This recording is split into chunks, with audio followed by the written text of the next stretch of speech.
So how do the teacher salaries in North Carolina compare to the rest of the country? Well, they've struggled to compete. Since 2000, it has been recorded the increases from that year to the year 2013, the most recent statistics. And North Carolina has a 14% decrease, which is the largest decrease in the nation, while the rest of the nation is an average of a 1% decrease.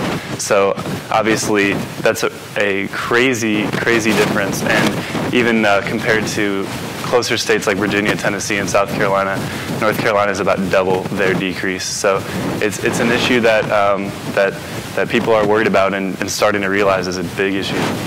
So is North Carolina doing anything to help this problem? Yeah, well, Governor Pat McCrory has, for his next proposed budget, 2016-17 year, he has called for a $2,000 increase for starting teachers, which is a start. The issue here is that the most veteran teachers and experienced teachers aren't seeing an increase, which you believe that they should in this case. But there is something that each individual county can control, and that's the supplement.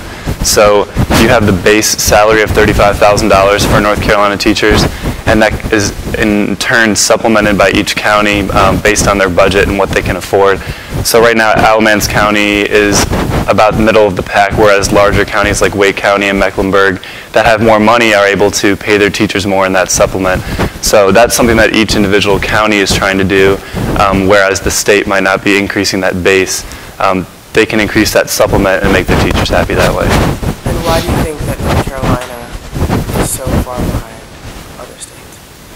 Well, the trouble with North Carolina is that they can't even keep their best teachers at home. That's another aspect of this is why would someone in North Carolina stay in North Carolina to teach when they can go somewhere else and earn a lot more money?